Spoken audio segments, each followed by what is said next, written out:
வணக்கம். Welcome to Mayon channel. நண்பர்களோட கேள்விக்கு பதில் பார்த்துட்ருக்கோம். அடுத்து ராஜி 1234 அப்படிங்கிற ஐடியிலேருந்து வந்திருக்கு. இப்படி வீடு கட்டலைன்னா என்ன ஆகும் ப்ரோ?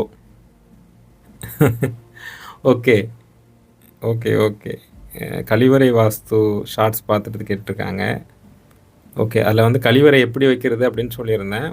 ஓகே, இதை நீங்கள் நல்ல விதமாக கேட்டிருக்கீங்களா, இல்லை வாஸ்துபடி இப்போ வீடு கட்டலைன்னா என்ன ஆகிட போகுது அப்படிங்கிற மாதிரி அர்த்தத்தில் கேட்டிருக்கீங்களான்னு தெரியல. நீங்கள் நல்ல விதமாக கேட்ட மாதிரி நான் எடுத்துக்கிறேன். ஓகேங்க சார், என்னோட புரிதல் நான் சொல்கிறேன்.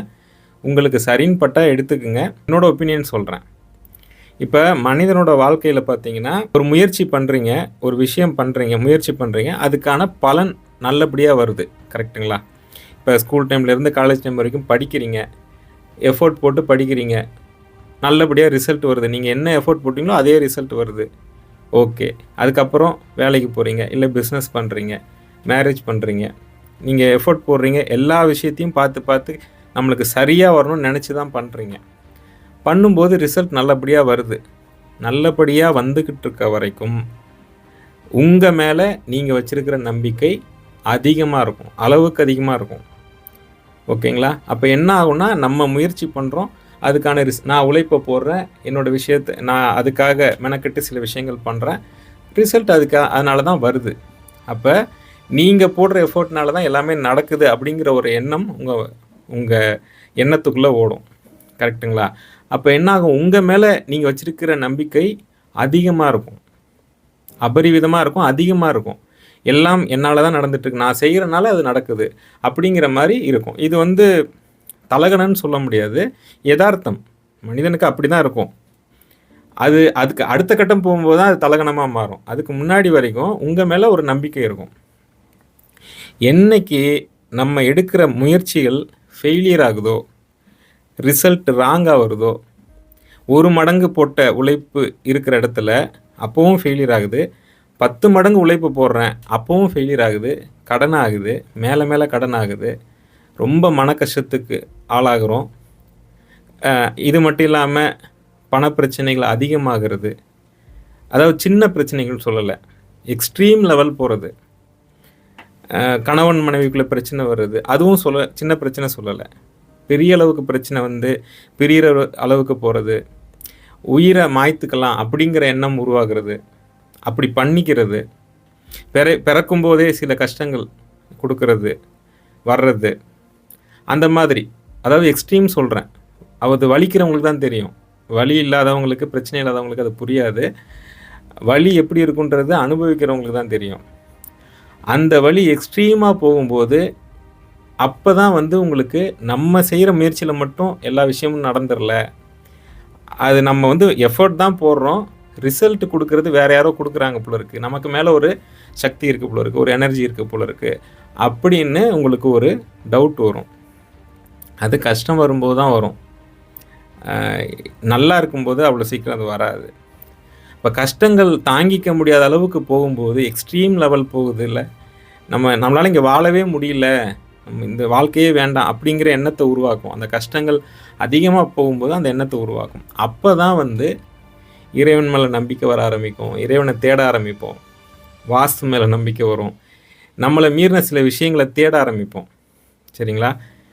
நிறையா இருக்குல்ல, வாஸ்து இருக்குது, ஜாதகம் இருக்குது, இந்த விஷயங்கள் மேலாம் ஒருவேளை நம்மளுக்கு எதுனா அதில் டைம் சரியில்லையோ, இல்லை வீடு வாஸ்துப்படி சரியில்லாமல் இருக்குதோ, அமைப்பு தப்பாக இருக்குதோ, நிறைய பேர் சொல்கிறாங்களே, இந்த கஷ்டம் வரும்போது தான் இது மேலே நம்பிக்கை வரும் உங்களுக்கு, நீங்கள் அதை நோக்கி தேடுவீங்க. நல்லா இருக்கும்போது இது வாஸ்துங்கிறது பொய் தான், அதை வச்சு பணம் சம்பாதிக்கிறாங்க, ஏமாத்துறாங்க, அப்படி தான் தோணும். அது எல்லா கலைகளையும் அப்படி தான் தோணும், அது வாஸ்துக்கு மட்டும் தலைவிதி இல்லை, எல்லா கலைகள் மேலேயும் அப்படி தான் வந்து தோணும், ஏமாத்துறாங்க இதை வச்சு, அப்படி தான் தோணும்.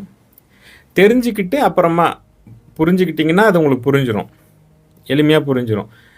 புரிஞ்சுக்கிறது நல்ல விஷயம்தான். நம்ம முன்னோர்கள் வந்து இதை வாழ்வியலோட, நீங்கள் இப்போ இருக்கிற ஜென்ரேஷன் அதை எப்படி பார்க்குறீங்க அப்படின்னா, நீங்கள் படிக்கிறது மூலிமா நடக்கிற பெரிய மைனஸ் என்னென்னா, எல்லாமே படிப்பு தான், அறிவு தான், மீதி எல்லாமே வந்து ஏமாத்து வேலை, பழைய கால விஷயங்கள் எல்லாமே, முன்னோர்கள் சொன்ன விஷயங்கள் எல்லாமே அது ஏமாற்று வேலையாக தான் இருக்கும், அதை வச்சு பணம் சம்பாதிக்கிறதுக்கு பார்க்குறாங்க அப்படிங்கிற ஒரு எண்ணத்தை க்ரியேட் பண்ணோம். இது முதல்ல வந்து இந்த வாஸ்துங்கிறது வந்து நம்மளோட வாழ்வியலோட கலந்து வச்சுருந்தாங்க. நல்லா ஒரு விஷயம் மட்டும் நல்லா புரிஞ்சுக்குங்க. நம்ம முன்னோர்கள் எல்லாருமே அப்போ பயங்கர அறிவாளியாக இருந்திருக்கிறாங்க. ரொம்ப சென்சிபிளாக அவங்களோட சென்ஸை யூஸ் பண்ணி வாழ்ந்துருக்கிறாங்க. அவங்க அறிவை நல்லா பயன்படுத்தி வாழ்ந்துருக்கிறாங்க. அவங்க வாழ்வியல் முறையிலேயே வந்து எல்லா விஷயங்களுமே ப்ராக்டிக்கலாக சூப்பராக இருந்திருக்கிறாங்க. அந்த காலகட்டத்தில் அதுதான் அறிவு. இப்போ உங்களுக்கு டிகிரின்னு ஒரு பேப்பர் கொடுக்கும்போது தான் அறிவு அப்படின்ற மாதிரி, இதை நான் படிச்சிருக்கிறேன் அப்போ நான் அறிவாளி அப்படிங்கிற ஒரு எண்ணம் வந்துடும். அப்போ வந்து அவங்க நம்மளை விட ரொம்ப அட்வான்ஸாக அறிவாளித்தனமாக வாழ்ந்துருக்கிறாங்க. வாழ்வியல் முறையில் நம்ம இருக்கிற இடத்தோட அமைப்பு சரியாக இருக்கணும் அப்படிங்கிறத அனலைஸ் பண்ணி கரெக்டாக வாழ்ந்துருக்கிறாங்க. அது பருவநிலை மாற்றத்தை கணக்கு பண்ணி தான் வாழ்ந்துருக்கிறாங்க. சூரியன், வெயில், காற்று, இந்த பஞ்சபூதங்கள்னு சொல்லும்போது ஏமாத்து வேலை மாதிரி உங்களுக்கு தெரியும். அது கொஞ்சம் ப்ராக்டிக்கலாக யோசிச்சுப்பார். பஞ்சபூதங்கள்லாம் என்ன? இயற்கையிலே இருக்கிற விஷயங்கள், பிரபஞ்சத்தில் இருக்கிற விஷயங்கள். இந்த அது மூலியமாக தான் இங்கே இயற்கை சூழல் இருக்குது. அதுக்கு ஏற்ற மாதிரி நம்ம வீடு அமைச்சுக்கணும். அப்போ தான் நம்ம நலமாக இருக்க முடியும். நம்ம வாழ்வியல் முறையை சரியாக வாழும்போது நம்ம உடம்பு எப்படி இருக்குது? நல்லா இருக்குது. வாழ்வியல் முறையில் தப்பு பண்ணும்போது உடம்பில் ஆரோக்கியம் குறைபாடு ஏற்படுது.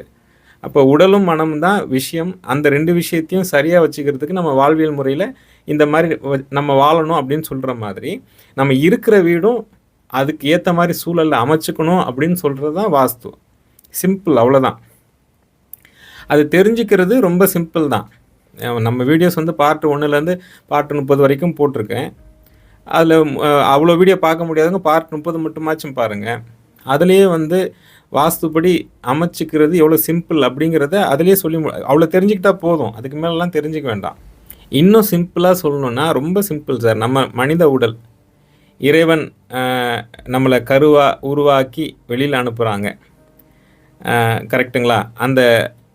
அந்த கருவிலேருந்து ஒரு உறுப்புகள் நம்மளாக வந்து இங்கே கை வைக்கணும், இங்கே கால் வைக்கணும் அப்படின்னு வைக்கிறோம். இயற்கையாக தானே இறைவனாக அழகாக படைச்சு வெளியில் அனுப்புகிறாங்கல்ல. அப்போ இந்த உடலோடு இந்த உயிர் ஒட்டிக்கிட்டு இருக்கிறதுக்கு காரணம் நம்ம உடல் அமைப்பு. கரெக்டுங்களா? இறைவன் கொடுத்துருக்குற இந்த உடல் அமைப்பு. இந்த உடல் அமைப்பில் இந்த நவத்வாரங்கள் எங்கெங்கே இருக்குது, அது வந்து எப்படி இந்த பிரபஞ்சத்தோடு கனெக்ட் ஆகிருக்கு அப்படிங்கிற படிப்பு தான், வேறு ஒன்றுமே இல்லை. இப்போ நீங்கள் ஜாதகமும் இந்த வாஸ்து இதெல்லாம் பார்த்தீங்கன்னா வெளியில் இருக்கிற பிரபஞ்சத்தோட அந்த தன்மையும் இந்த பூமிக்குள்ளே உருவாகிற உயிரோட தன்மையும் எப்படி ஒத்து போகுது, எப்படி ரெண்டு விஷயங்களும் ஒன்று சேருது, எது எதோட கனெக்டில் இருக்குது அப்படிங்கிறத பற்றி ஆராய்ச்சி பண்ணி அதுக்கு ஏற்ற மாதிரி ஒரு வீடை அமைச்சிக்கிறது. அப்படி அமைச்சிக்கும் போது அந்த வீட்டுக்குள்ளே வாழ்கிற சூழல், அந்த வீட்டுக்குள்ளே உயிருங்கிறது கண்ணுக்கு நீங்கள் கண்டுபிடிக்க முடியாது. கண்ணுக்கு தெரியாத ஒரு எனர்ஜி. கரெக்டுங்களா? அந்த உயிருங்கிற விஷயம் அந்த வீட்டுக்குள்ளே வரணும் அப்படின்னா அது எந்த மாதிரி ஒரு வீடை அமைச்சிக்க முடியும்? அதாவது செங்கல், மணல், ஜல்லி வச்சு கட்டுறதில்ல வீடுங்கிறது. அதை கட்டுருவீங்க. கட்டி முடிச்சிட்ட அப்புறம் அந்த வீட்டுக்குள்ளே உயிர் இருக்கணும்ல. நம்ம மனிதர்கள்லாம் உயிரோடு இருக்கிறதுக்கு வீட்டுக்குள்ளே போய் அந்த வீட்டுக்குள்ளே வாழும்போது நம்ம உயிர் ஆரோக்கியமாக இருக்கணும்னா அந்த வீட்டுக்குள்ளே உயிர் இருக்கணும்ல. அந்த உயிர் இருக்கிறதுக்கான அமைப்பை எப்படி அமைச்சிக்கணும் அப்படிங்கிறது தான் வாஸ்து. நீங்கள் இப்போ கேட்டிருக்க கேள்வி வந்து இப்படி வீடு கட்டலைன்னா என்ன ஆகிடும்? சிம்பிளாக ஒரே வாரத்தில் கஷ்டம் வரும் அப்படின்னு சொல்லிட்டு போயிடலாம். அப்படி சொல்கிறதுக்கு எனக்கு விருப்பம் இல்லை. எனக்கு புரிய வைக்கணும், அவ்வளோதான். வாஸ்து எல்லோரும் தெரிஞ்சுக்கணும், எல்லோரும் புரிஞ்சுக்கிட்டு கட்டும்போதே நல்லபடியாக ஒரு வீடு கட்டுறீங்க, ஒரு 100 வருஷத்துக்கு அந்த வீடு இருக்கும் அப்படின்னு நினச்சி கற்பனை பண்ணி தான் கட்டுறீங்க.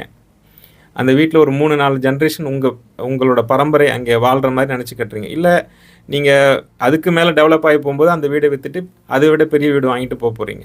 ஆனால் அந்த நீங்கள் விற்றுட்டு போகிற வீடு இன்னொருத்தர் வாங்குவாங்க. அப்போ அந்த வீடு இருக்கிற வரைக்கும் அதில் ஒரு குடும்பம் நடத்திக்கிட்டே இருப்பாங்க. குடும்பம் நல்லா இருக்கிறதுக்கான அமைப்பை நம்ம அமைச்சு கொடுக்கறது தான் நல்லது. ஏன்னா ஒன்ஸ் கட்டிட்டிங்கன்னா, தப்பாக கட்டிட்டிங்கன்னா, வாஸ்துப்படி இல்லாத ஒரு அமைப்பை அமைச்சிட்டிங்கன்னா அதனால் நீங்கள் அனுபவிக்க வேண்டிய கஷ்டங்கள் நிறைய இருக்கும். வாஸ்துப்படி சரியில்லாத அமைப்பு வரும்போது வீட்டுக்குள்ளே கஷ்டங்கள் அதிகமாகிடும். கஷ்டத்தில் இருக்கிறவங்களால வந்து அதை ஆல்ட்ரேஷன் பண்ணிக்க முடியாது. நீங்கள் யோசிச்சு பாருங்கள். ஒரு தடவை ஒன்ஸ் பண்ணிட்டாங்க, கஷ்டம் அதிகமாகிடுச்சு, பண கஷ்டம், மன கஷ்டம் எல்லாமே வந்துருச்சு. வந்துட்ட அப்புறம் அவங்களுக்கு இதை மாற்றணுன்ற அறிவு வந்தால் கூட அதை செஞ்சுக்கிறதுக்கான பண வசதி இருக்காது, கஷ்டத்தில் இருப்பாங்க.